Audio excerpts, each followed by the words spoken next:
Gloria al Señor Jesús, alabanzas a su nombre. Ya que hoy es un culto misionero, quería mencionar algo. La iglesia tiene 72 años, pero hay cosas que no se han aprendido. Y ojalá que los pastores me escuchen, porque los pastores se las pasan conversando y haciendo otras cosas y no escuchan. Y por eso siguen las cosas de la misma manera. Fíjense que hoy, que es el día misionero, el director de culto hizo una mini oración por los misioneros.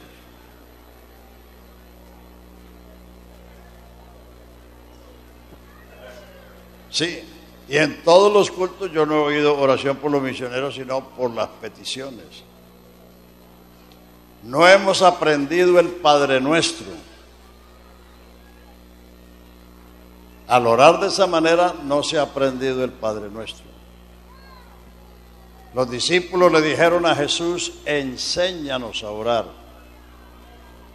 Y Jesús les dijo: cuando oréis diréis así: Padre nuestro que estás en los cielos, santificado sea tu nombre, venga tu reino, hágase tu voluntad como en el cielo, así también en la tierra.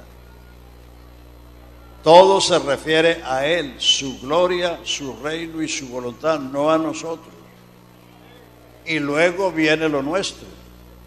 El pan nuestro de cada día, dánoslo hoy, y perdónanos como nosotros perdonamos a los que pecan contra nosotros. Ese es un modelo de oración. Eso no es para repetirlo, para rezarlo. Es para que todas las oraciones públicas o privadas se hagan conforme a ese orden. Primero Él y su gloria, su reino, su voluntad, y después lo nuestro. Me he dado cuenta que en Colombia, por todas partes donde he ido, lo primero que oran es por las peticiones, cuando es lo último.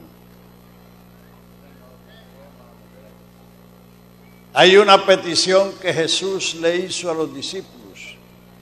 Y si Jesús es el primero, eso es lo primero que hay que hacer.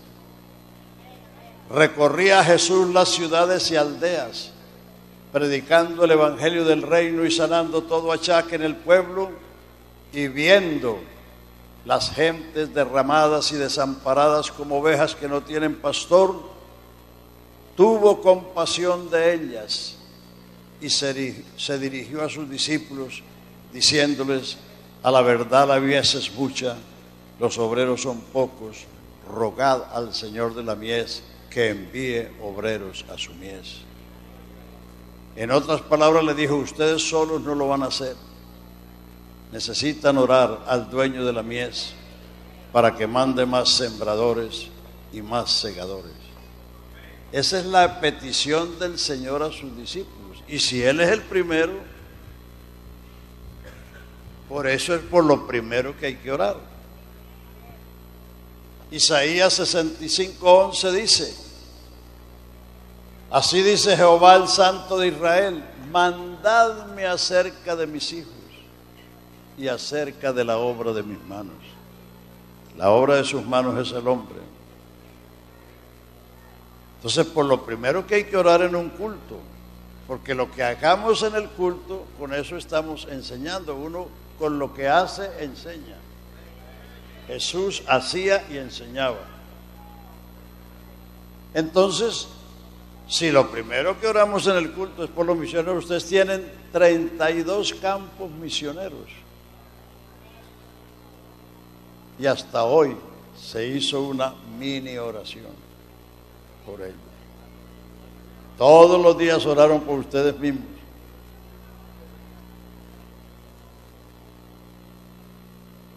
La oración tiene un orden.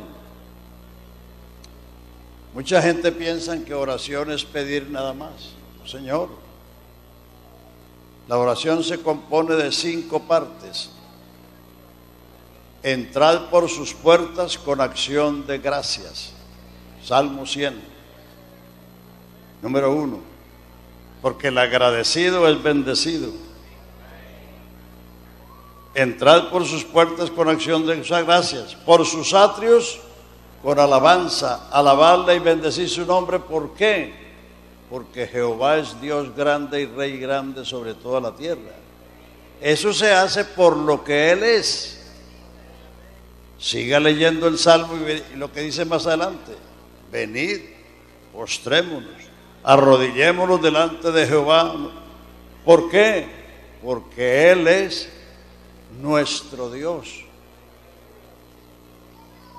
Él es Dios grande y Rey grande sobre todo. Pero uno se postra y le adora porque Él es nuestro Dios y nosotros somos el pueblo de su prado y ovejas de su mano. Por lo que Él es para nosotros y lo que nosotros somos para Él.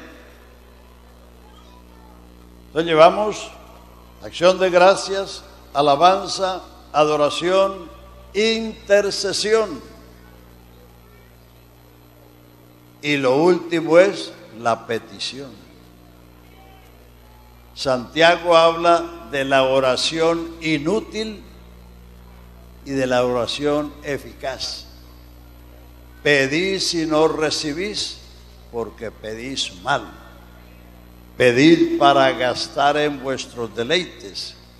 Una oración egoísta que solo se piensa en lo propio.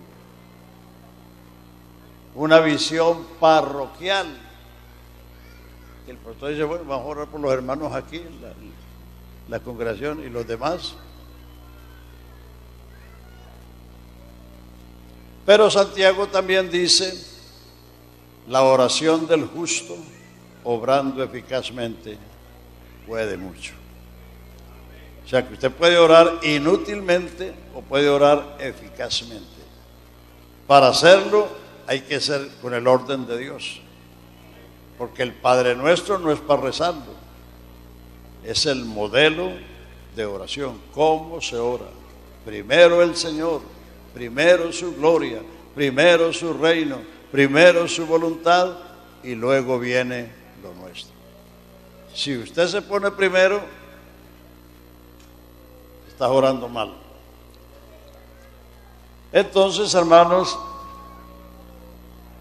yo les he enseñado en los Estados Unidos y en Canadá y en México, en todo eso,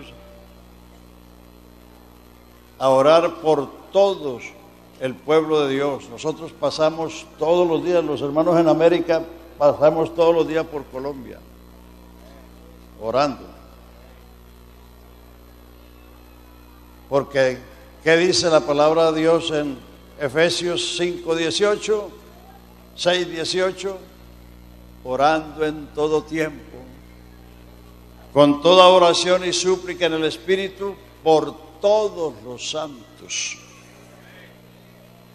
Y por mí, para que me sean dadas palabras en el abrir de mi boca, para hacer notorio el Evangelio como conviene. Nosotros le llamamos a esa oración la oración número 1A. Eso es lo primero. El culto allá es alabanza, adoración, luego viene la oración y luego viene la predicación. Aleluya. Y los hermanos, todos esos hermanos pasan por aquí, por Colombia todos los días, orando. Entonces ustedes que tienen 32 campos misioneros, África, Asia, Europa, Suramérica, Centroamérica, y apenas el día misionero, que el primer domingo del mes van a orar por los misioneros. No, eso, bueno, yo le doy gracias a los que han orado por mí, porque yo sé que hay muchos hermanos y hermanas que conozco aquí de muchos años y oran por mí. Pero estoy diciendo esto para que los pastores le enseñen a la iglesia, y uno enseña haciendo. Si eso es lo primero en el culto, los hermanos cuando oran personalmente van a hacer lo mismo. Así que, hermanos, hay que cambiar. el orden para que sea más provechoso. Y si el Señor nos ha bendecido con tantas cosas equivocadas que hacemos, ¿cómo será si lo hacemos bien?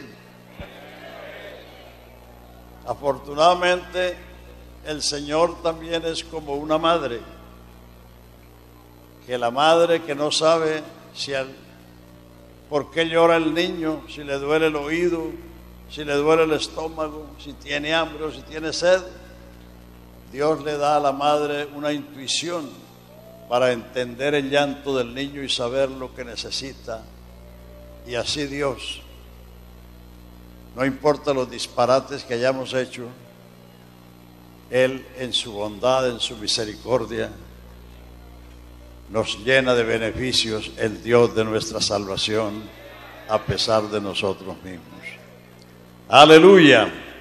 Así que, hermanos, yo les agradezco a los que han orado por mí y les ruego que pongan la obra misionera como su prioridad número 1. Y hay una prioridad número 2 que tampoco la he visto mencionar. Primera de Timoteo, capítulo 2. Exhorto, la antigua versión dice amonesto, que es más fuerte. Exhortar es animar, pero amonestar es exigir. Exhorto que se hagan oraciones, peticiones, acciones de gracias por todos los hombres, por los reyes, por los príncipes, por los hombres en eminencia, para que vivamos quieta y reposadamente en toda piedad y honestidad, porque esto es bueno y agradable delante de Dios nuestro Salvador, el cual quiere que todos los hombres sean salvos y vengan al conocimiento de la verdad. Esa es la prioridad número 2. Eso no es de último, o cuando van a haber elecciones. No, eso es diario. Exhorto ante todo, no después de todo. Los gobernantes son ministros de Dios. ¿Lo ha leído en Romanos 13? Sométase toda alma a las potestades superiores, porque no hay autoridad sino la establecida por Dios. El que resiste a la autoridad, a lo establecido por Dios, resiste. ¿Quieres no temer la autoridad? Haz lo bueno y tendrás alabanza de ella. Y si no, teme, porque no en vano lleva la espada, porque es ministro de Dios o servidor de Dios para protección de los que hacen bien y para castigo de los malhechores. Por eso también pagáis los impuestos, porque ellos sirven para estos fines. Ellos son ministros de Dios con la espada en la mano. Nosotros somos ministros del Evangelio de la gracia de Dios. Los ángeles son ministros, ejecutores de los juicios de Dios. Los ángeles no necesitan oración, pero los gobernantes, los legisladores, hacemos más orando por ellos que haciendo política. Hacemos más orando por ellos que haciendo política. Porque la iglesia es una fuerza. Aleluya, la oración del justo obrando eficazmente puede mucho. Y eso son prioridades. Entonces, aprendamos a orar, porque eso nos conviene a todos y sobre todo eso honra al Señor. Y el Señor dice: yo honro a los que me honran. Si lo honramos, Él nos honrará también. Alabanzas a su nombre.